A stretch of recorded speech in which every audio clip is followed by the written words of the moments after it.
Okay, let's dive right in today with a headline that honestly sounds almost medieval, but it's happening right now.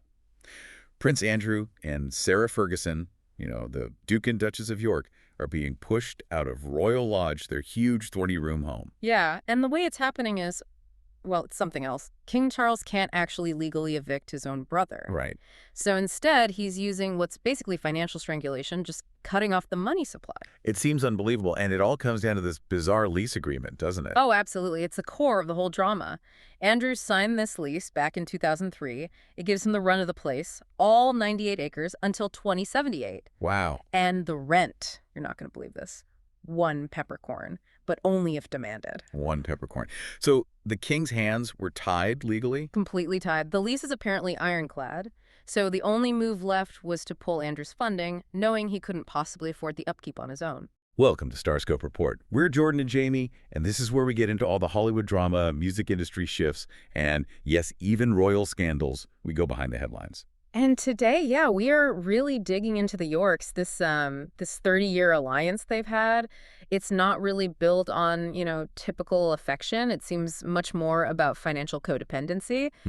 And unfortunately, shared toxic secrets, especially concerning Jeffrey Epstein. We're going to trace how their whole power dynamic flipped. And reveal this strategic purchase Sarah Ferguson made, like 2 years ago, that really shows she was already planning her exit strategy. Quite the survivor. Definitely. Okay, so let's unpack this Royal Lodge siege first. Andrew's lived there since 2004. Fergie officially moved back in around 2008, right? That's right. And now we're hearing he's in advanced talks to leave voluntarily. It really feels like the final move by the monarchy to kind of dismantle their whole shared setup there. So because of that peppercorn clause, no normal eviction. He paid £1 million up front back then and promised refurbishments. Yeah, a £1 million one-off payment and a commitment to £7.5 million in renovations. But the running costs, year after year, for a place that size, they're enormous. So the king just turned off the tap, pulled the allowance that Andrew relied on. Exactly. Suddenly, those huge running costs for the 30 rooms, the 98 acres, they become an impossible burden for Andrew alone. It feels very deliberate. Oh, it is. It's not just about saving money for the crown. It's about dismantling what you could call the York's physical fortress. And, to understand why Andrew was even vulnerable to this, you have to look at their relationship. That whole happiest divorced couple in the world narrative they pushed for years. Precisely. Since the divorce in '96, that's been their brand. They always said, we're divorced to each other, not from each other. I remember that line. But what's really interesting is the reason they gave for divorcing in the first place after they separated in '92. What was the official story? It was presented as pure financial strategy, almost. Ferguson said she had to divorce Andrew so she could become commercial. Get a job, basically. Because royals couldn't just go out and earn money. Right. Her exact words were something like, it's not right for a princess to be commercial. So the divorce was framed as just, a financial restructuring to let her work while they stayed close. Okay, but fast forward to 2024 in this eviction pressure. Suddenly her language changes completely. Totally. This is what you call the guest paradox. She starts referring to herself as just a very lucky guest at Royal Lodge. And saying things like, I tend not to get involved in brothers' discussions. Very neutral all of a sudden. It's a brilliant, if perhaps cynical, legal sidestep. By calling herself a guest, she's trying to wash her hands of any financial or legal responsibility for the property. Remember, the lease is solely in Andrew's name. So she's showing respect to the king while protecting her own interests. Exactly. Performing deference while insulating her own finances. And that kind of strategic maneuvering, well, that's been the hallmark of their relationship for 3 decades. It really does seem like this codependent cycle, doesn't it? Like they've only survived because they were each other's only real ally. Almost a mutually assured destruction situation. That's a good way to put it. And the roles of who is saving whom have completely flipped over time. Let's talk about that. Phase 1 was Andrew as the savior. Definitely. Think back to the early 90s. Sarah had the toe-sucking scandal in 92, loads of criticism for opulent excess. And by 94, she was reportedly drowning in debt, like £3.7 million. Wow. A huge amount back then. Huge. She was basically a royal outcast. And who bailed her out? Andrew. Andrew. She publicly credited him, calling him her knight on a white charger, saying he sorted out those multi-million-pound debts. That creates a massive sense of obligation, of loyalty. Which kind of explains her later actions, maybe, like that cash for access thing in 2010. Possibly. Promising access to Andrew for money certainly highlighted that financial dynamic and maybe a misplaced sense of loyalty repayment. Okay, so then, phase 2. The tables turn catastrophically. Oh, completely. Starting around 2019 with Andrew's disastrous Newsnight interview about Epstein. Then came the Jeffrey lawsuit in 2022, the settlement, losing all his military titles, his patronages. He became the global pariah.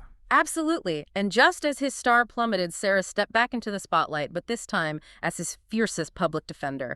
The loyalty debt was being repaid, you could argue. She was very vocal, wasn't she? Incredibly. Went on TV, called the accusations against him nonsense, stated very clearly, my duty is to him, I stand by him, and always will. And we still see them presenting that united front, even very recently. Those photos of them driving together at Windsor in August 2025 felt very deliberate. Totally strategic. Staged appearances designed specifically to push back against damaging claims in new biographies. It's all about projecting unity against the storm. But the storm clouds really gathered because of this shared toxic connection, didn't they? The Jeffrey Epstein link. That's the really dark undercurrent holding it all together, unfortunately. It's not just loyalty, it's that their scandals ultimately intertwined because of Epstein. Andrew's deception is probably the most well-known part. That email from 2011 to Epstein. Right. After he'd publicly claimed he'd cut all ties, the email where he reportedly wrote, "We are in this together," just damning. But Sarah had her own parallel track record with Epstein. Almost identical, frighteningly. She admitted taking 15,000 pounds from Epstein back in 2011 to help with debts. But the really shocking part, the personal betrayal, was that other email. The supreme friend email. Yes. Just 1 month. 1 month. After she made this big public apology saying she'd have nothing ever to do with Jeffrey Epstein ever again. She emails him privately. Privately emails him, humbly apologizing for her public statement and calling him a steadfast, generous, and supreme friend. Wow. So both of them were essentially reassuring this convicted sex offender behind the scenes after publicly distancing themselves. Exactly. It's quite chilling. And that shared denial, that shared secret, finally caught up with both of them. October 2025, that email surfaces. And Fergie gets dropped by charities she'd worked with for ages. Yeah, major ones, like the Teenage Cancer Trust, 35 years she'd been involved with them. Gone. So her philanthropic career basically imploded, mirroring how Andrew lost all his titles and roles. Precisely. They became united in that public downfall, earning them that sort of Bonnie and Clyde label, outlaws bound by these shared secrets that ultimately cost them their public roles. And then there was that other really disturbing allegation from a leaked Epstein email. Ah, yes, where Epstein claimed Ferguson was the first to celebrate my release from prison. And suggested she brought princesses Beatrice and Eugenie, who were, 20 and 19 then, to visit him in New York right after he got out. Yeah. The denial from her camp was notably weak, just saying there was no recollection of such a visit. That level of potential shared secret, true or not, creates an incredibly strong, almost unbreakable bond of silence and protection. So the bond is clearly still there, despite everything. They did manage co-parenting successfully, and they famously adopted the late Queen's corgis together. Right, Sandy and Mukes. That's their one sort of undisputed, wholesome success story amidst all the drama. But this eviction from Royal Lodge, it signifies a fundamental shift, doesn't it? Yeah. Especially financially. Oh, a profound shift. The entire foundation of their alliance for 30 years, where Andrew held the financial power, the status, that's completely inverted now. He's the one who's financially crippled, grant cut off, Yeah. forced to negotiate his way out of his home. While Ferguson, who started out as the one constantly in debt, needing bailouts, she's now independently wealthy. Her books, her TV work, she's financially secure. And this is where that detail you mentioned earlier becomes so crucial, the timing. Exactly. That $5 million townhouse she bought in Mayfair. When did she buy that? In 2022. The very same year, Andrew settled the Jeffrey lawsuit and his royal life effectively collapsed. So while his world was falling apart, she was securing her own lifeboat. That's what it looks like. It completely reframes her lucky guest narrative. It suggests she wasn't just passively relying on Andrew, she was strategically planning her own independent future, seeing the writing on the wall perhaps 2 years before this eviction crisis hit boiling point. She's the survivor in this scenario now. It seems so. The eviction might end their time living under the same grand roof, but it really just confirms this massive power shift. She holds a lot of the cards now. She's still his last real ally, it seems, but she's no longer financially dependent on him or the royal connection he provided. So the eviction itself isn't necessarily the end of their connection. You mentioned family, shared trauma, her recent cancer battles. Yeah. Those bonds are real. Absolutely. Those bonds, family, decades of shared history, weathering scandals together, supporting each other through health crises, they run deep. That won't just disappear because they aren't housemates anymore.